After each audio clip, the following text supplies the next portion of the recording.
Querido Nilton, querida igreja, a paz do Senhor. Amados, aproveitando o ensejo da posição que vocês estão, eu quero ler no livro de 1 Reis, já de antemão, a liberdade que o pastor Isaías, grande amigo, irmã Betinha, e esses talentosos, o Tiaguinho, rapaz, o Tiaguinho, gente, que mistério, né? Quem te viu, hein, Tiaguinho?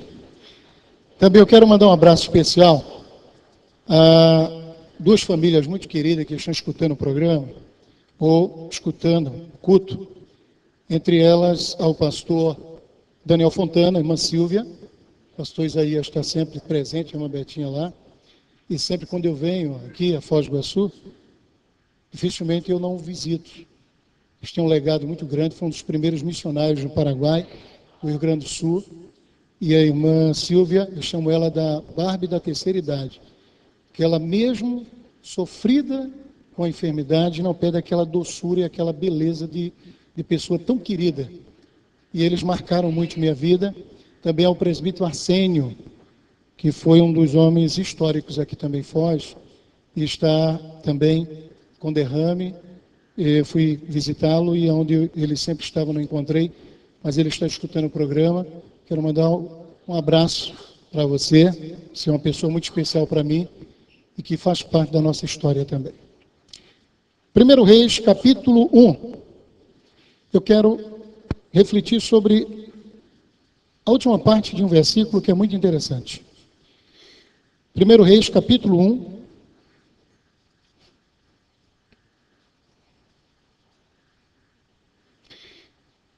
Bom, vou ler o versículo todo que diz: E fez saber a Salomão, dizendo: Eis que Adonias teme ao rei Salomão, porque eis que pegou das pontas do altar, dizendo: Jura-me hoje, o rei Salomão, que não matará a seu servo a espada.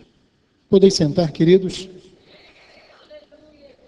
Bem, amados irmãos, já de antemão, esporadicamente a gente está aqui visitando os parentes. Na verdade, a irmã Miriam é paranaense, né? E nós, com 4 meses de casado, viemos ao Paraná. Com 4 meses. E conheci a Miriam lá na nossa terra, né?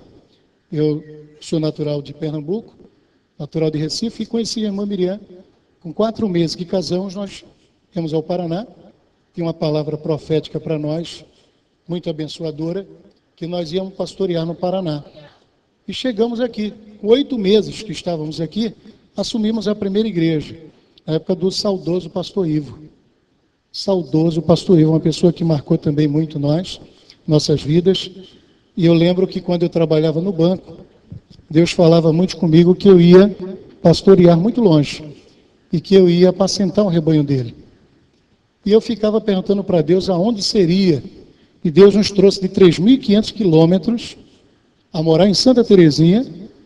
E quando chegamos em Santa Terezinha, na casa que fomos morar, na época do apoio da família Dal Ponte, que o irmão mais velho da irmã Miriam, da minha esposa, trabalhava com eles, com os Dal Ponte, pastor Fernando, foi quem nos acolheu. E na casa em que nós fomos morar, sem filhos, só nós dois, foi a casa em que Deus me mostrou a 3.500 quilômetros, quando ele falou comigo de madrugada, uma oração, Luiz.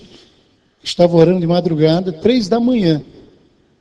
Deus me deu uma visão, e era uma vigília, e Deus usou uma pessoa profeticamente dizendo assim: tu vai apacentar o meu rebanho muito longe daqui. E me veio na hora uma visão de uma plantação de trigo, e aquela plantação de trigo, na região, não tinha lá. E quando chegamos no Paraná, que fomos morar naquela casa, justamente foi aonde Deus confirmou comigo, disse: aqui é aonde eu vou te abençoar. E Deus concretizou. Foi tremendo.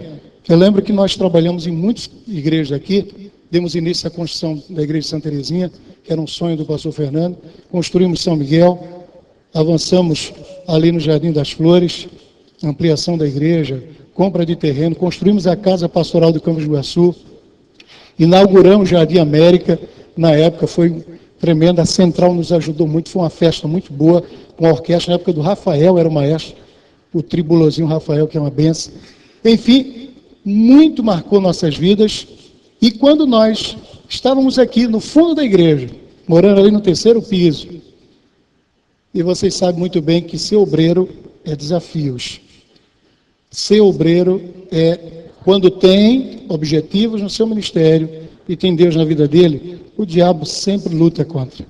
E eu lembro que eu estava deitado na casa pastoral, na cama, estava eu sozinho no quarto, aqui atrás, e chegou uma pessoa enorme, um gigante. Aquela pessoa era tão alta que a cabeça dele encostava e passava como se passasse do teto do quarto da casa pastoral, a laje ali alta. E quando eu estava deitado, ele encostou perto de mim, olhou bem sério, dizendo assim para mim: eu vou acabar contigo. Na hora que aquela pessoa apareceu, eu tive aquela visão e me assustei na hora, me apavorei, mas fui orar. Fiquei dias preocupado, não sabia que tipo de tempestade. Passou-se os meses. Quando a tempestade começou a vir na minha vida, muitas pessoas não sabiam de nada, o porquê. E aquela tempestade veio muito pesada. Eu nunca tinha tido aquela experiência amarga. Mas eu lembro que 6 horas da manhã, eu saí da sala da casa pastoral. Tinha uma campanha, não sei se ainda tem uma campanha, 6 horas da manhã aqui no fundo da igreja, aqui na sala. Não lembro quem dirigia. Mas eu lembro muito bem que quando eu entrei na sala de oração, que dobrei o meu joelho, eu não sei se o Jori estava naquela oração, não sei, mas eram irmãos muito conhecidos. E quando eu dobrei o meu joelho, Deus usa profeticamente uma pessoa, essa pessoa não está aqui hoje, acho que não está.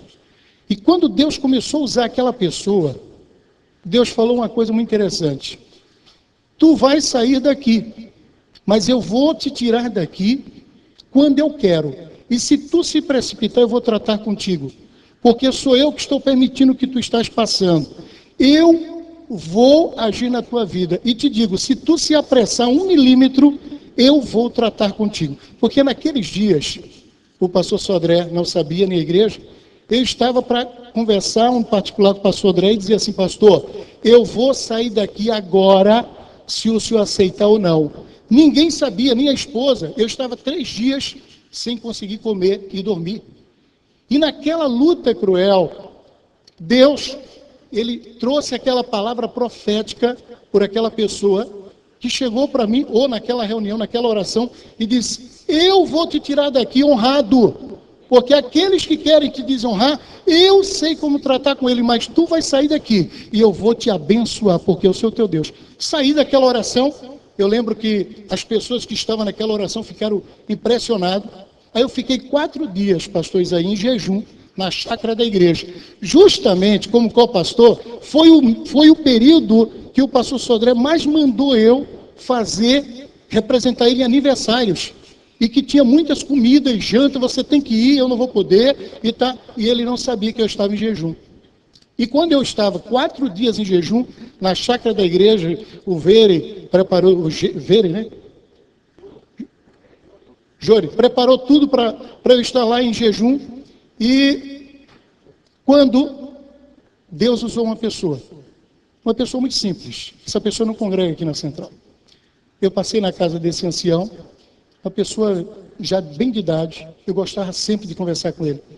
Ele olhou para mim e disse: pastor Jamerson, Deus vai te tirar de Foz do Iguaçu. Eu disse: mas eu não falei nada para ele, não sabia de nada. Mas por que você está falando isso? Porque Deus me diz que o que tu fizeste aliança com ele, os teus propósitos, ele vai te honrar. Queridos, nós ficamos 7 anos e meio em Palmeira. Em Palmeira foi um milagre da multiplicação de almas. Foi coisa incrível como Deus nos fez ganhar almas. Agora estamos há 1 ano em Irati. Há 1 ano, abrimos 5 igrejas em 1 ano em Irati. Os irmãos de Irati estão impressionados, porque quando Deus está no negócio, Deus abençoa. Olha para quem está do teu lado e diz: Deus está contigo, está no negócio, Deus vai te abençoar. Bem, eu li para vocês a história muito interessante. A história de Adonias é um retrato de muitas histórias. Adonias, se vocês querem ver muito bem, a Bíblia fala de diversas pontas, mas entre as pontas que a Bíblia fala, muito interessante, eu me deparei com a história de Adonias, a história da ponta do altar. O interessante é que, se você abrir o capítulo 38, Marcos, lá em Jeremias, aí você vê assim, Ademir, que quando Jeremias estava sob uma pressão muito grande, ele era profeta na autenticidade de um ministério verdadeiro e leal a Deus, naquilo que Deus queria.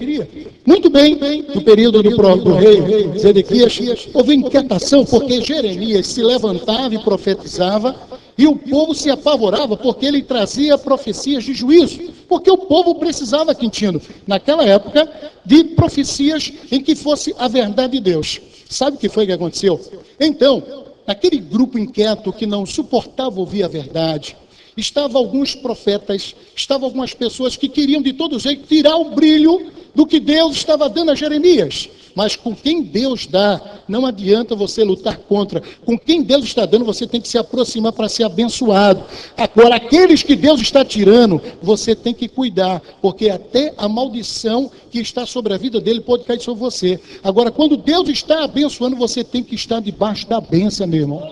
A Bíblia diz que Jeremias, ele não teve como contestar ao conceito daquele grupo que levou o rei dizendo, olha, você não pode mais poupar este homem, porque este homem sempre profetiza contra nós, e agora ele diz que nós vamos ser destruídos, e que vai tudo acabar. Então Zedequias se inquietou e disse, tudo bem, eu agora não posso fazer nada por Jeremias. Então, diz a Bíblia, que colocaram Jeremias no calabouço. A história do calabouço, naquela época, era triste, porque a lama, o odor, era cruel.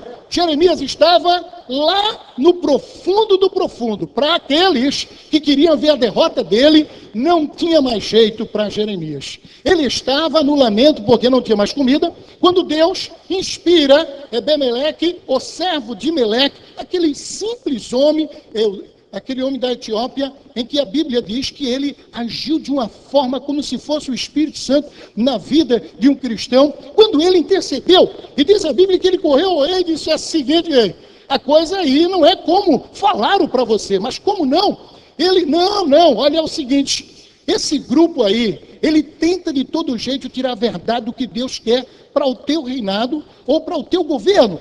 Então eu caí no laço e agora, olha, eu quero que o Senhor ortogue a liberdade para eu ir até onde eu possa salvar Jeremias. Então, diz a Bíblia que o rei ordenou dizendo, olha, pega um grupo de 30, pega um grupo de homens e vai socorrer, tira Jeremias do calabouço. Essa história é muito interessante, porque diz a Bíblia que Ebemeleque, ele pegou trapos de imundícies, é o texto original que fala do livro do profeta, e Ebemeleque pegou trapos de imundícies, mulambos, pedaços de panos velhos, rotos, e colocou em cordas e jogou para Jeremias, gritando, dizendo, Jeremias, olha aí, envolve as cavas, ou na linguagem popular, tuas axilas, coloca esses panos em voltas, esses trapos, envolve-te essas pontas, pega a ponta da corda, a ponta da misericórdia,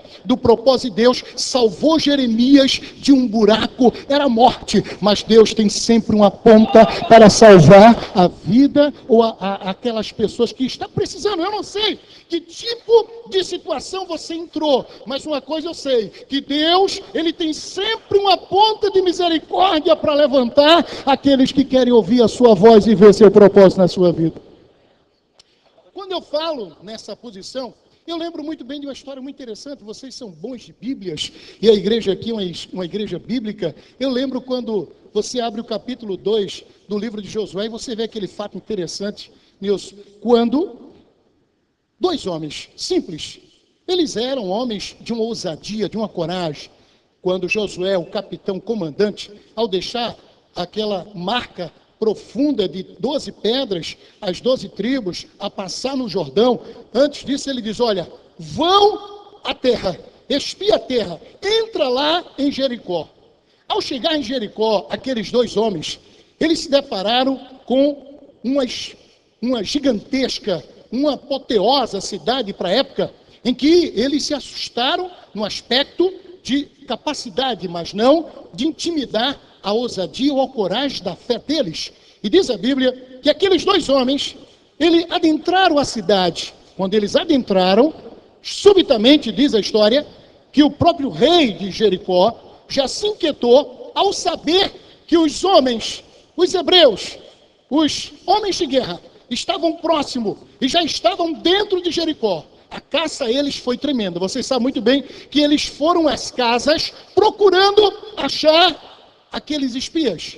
E aonde eles foram? A casa de uma pessoa que na época ela era uma mulher de uma vida profana em 2 ângulos, no ângulo moral e no ângulo religioso, porque ela era uma sacerdotisa, e sacerdotisa tinha algo místico tremendo para aquela época. Seu nome, Raabe, você sabe muito bem. Eu acho interessante que ela está registrada na história da família de Jesus. A gente se queixa da nossa família, mas você já notou, na genealogia de Jesus, quem era a família de Jesus? Ou as raízes genealógicas, era cheia de gente com defeito. E tem gente que ainda acusa a família dos outros, quando a família de Jesus era cheia de defeito, né? E estava lá Raabe, a profetisa prostituta, aquela mulher que quando elas vê os espias, ela ousa da fé e ela diz, olha, eu acolho vocês.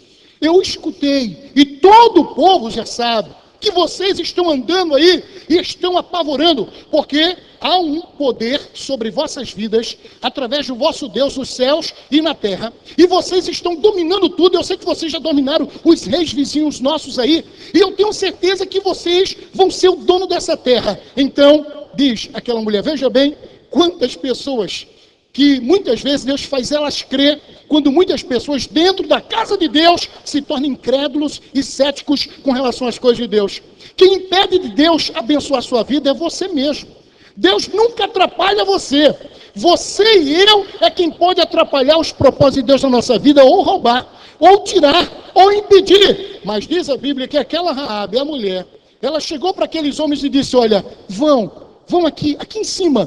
Os homens ou casas de Jericó, por ser feitas em muros, muitas delas no muro da cidade, eles tinham um sistema de guardar canas de linho, Júnior. Eram canas, ou seja, um tipo de uma planta da época em que eles extraíam à beira dos rios. E quando eles extraíam aquelas plantas, eles batiam nela, era tipo quase uma babosa, só que de folhas grandes, e quando eles batiam, quase semelhantes aos bambus. E quando eles batiam naquelas plantas, eles deixavam os fios compridos e colocavam os telhados, a região quente, e eles tinham o costume de fazer os telhados das casas retos, para que eles ficassem em cima à noite se refrescando, ou guardando as canas de linhos que teçavam para fazer roupas. E os espias se esconderam nas canas de linhos. Eu acho interessante porque Deus, Ele trata a majestade da sua glória como linhos finos, as canas de linhos, aonde Deus esconde muitas vezes as podridões da tua vida, aonde ninguém sabe, nem conhece, nem vê. Deus, Ele tem onde guardar você, te purificar e te retirar no propósito dos mistérios dEle. Diz a Bíblia que quando aqueles espias estavam lá, aqueles homens chegaram às catas dele para destruí-los. Sabe o que foi que aconteceu? Aquela mulher, ela não os entregou.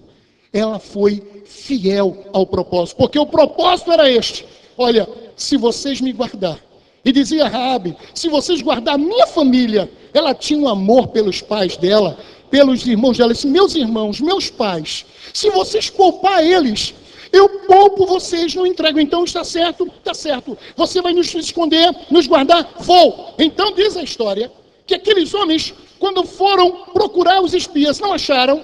Aqueles homens saíram da casa de Raabe, e Raabe disse para eles, para os espias, vão embora, fiquem 3 dias, 3 dias longe daqui, e diz Raabe, vá para as montanhas. Irmãos, 3 dias é o mistério da morte de Cristo. As montanhas, o Calvário, Deus tem sempre para aqueles que usam da fé e anda sobre o pacto dos seus propósitos, aonde esconder Ele nos montes, debaixo da misericórdia de Deus. Aqueles espias foram 3 dias, mas eles disseram para ela, olha, pega esse cordão de escarlate, essa ponta aqui, está vendo essa ponta? Coloca a porta da tua janela, coloca a ponta ou esse pedaço aí, que era uma pequeno, pudesse ter meio metro, 20 centímetros, mas escarlata, vermelho, naquela época não era tão comum se achar e era raridade. De longe se avistava a ponta. Diz a Bíblia que quando o povo de Deus cercou Jericó, que aquelas muralhas cederam, se romperam, a casa daquela mulher estava flamejando, a ponta estava lá, do cordão. Quando a presença de Deus está flamejando na nossa vida, está sobre a porta da nossa casa, a porta da nossa janela, não importa o que está em volta, não importa o que está acontecendo em volta, Deus está com as mãos dele sobre sua vida.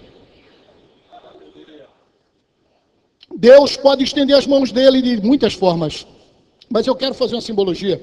Se Deus estender a mão dele desta forma aqui, se Deus estender a mão dele desta forma, se Deus estender a mão dele desta forma, quando Deus estende a mão dele desta forma, pode estar 1000 aqui, mas para quem for a palavra profética, Deus não erra o alvo do teu coração, Deus acerta.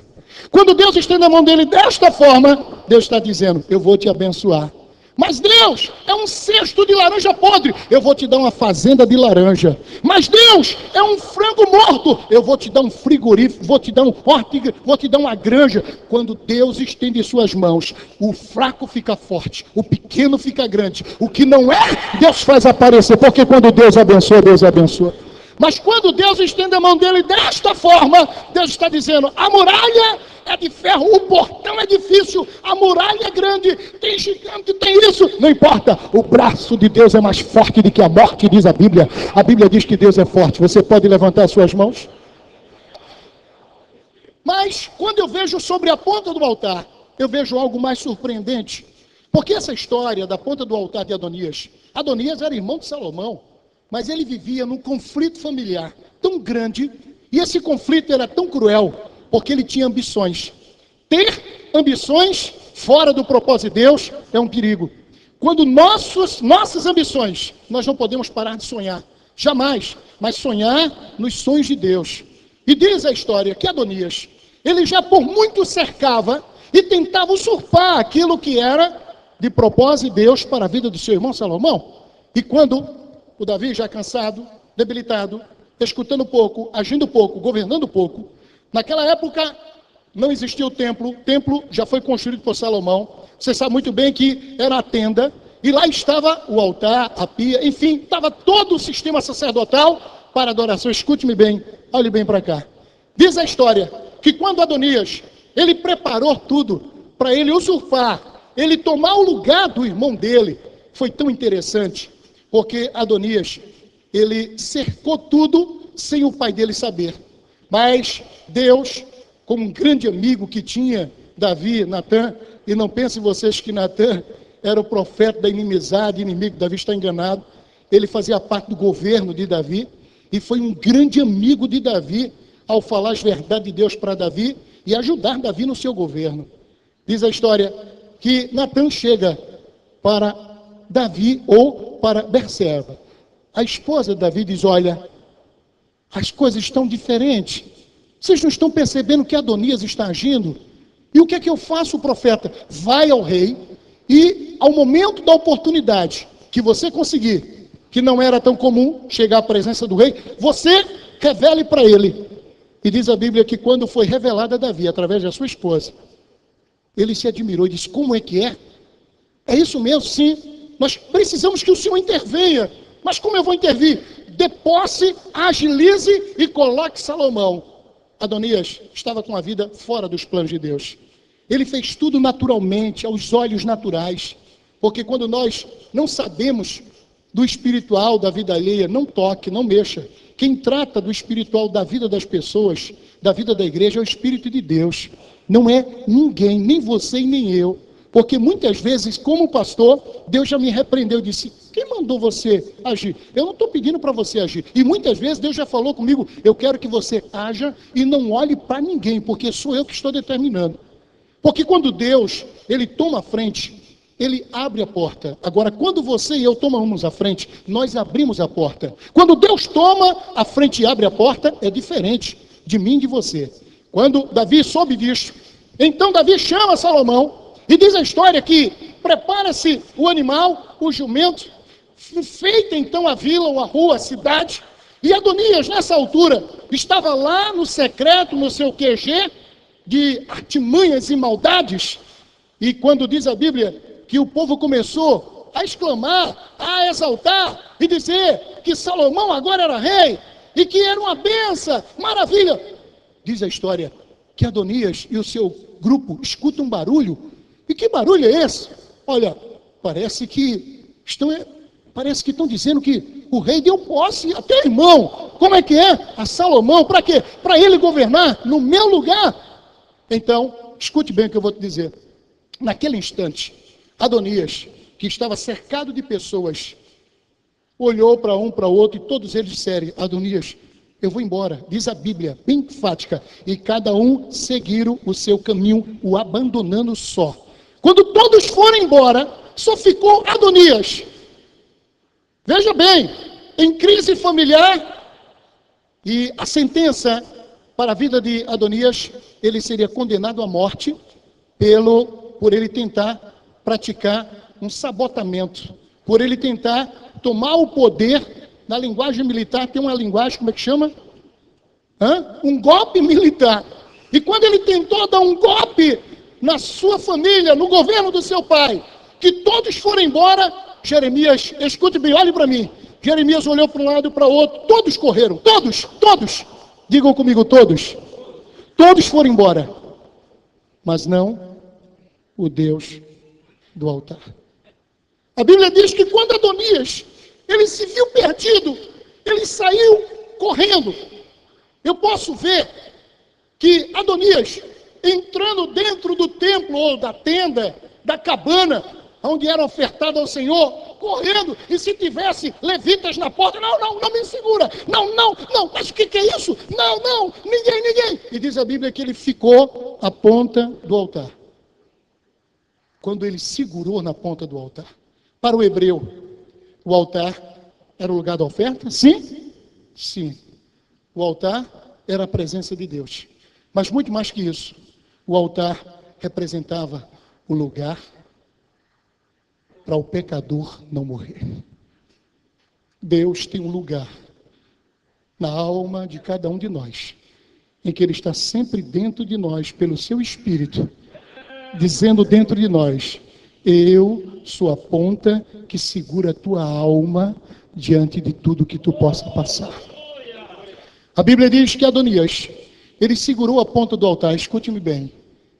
Quando ele estava à ponta do altar, que Salomão entrou, e não pense que Salomão entrou assim sorrindo, meu irmão, Salomão estava em ira, e ele estava à espada para matar o seu irmão. E Adonias, olhando para ele, disse: tu vais me matar? Como se diz aqui, no altar, o diabo não consegue te matar.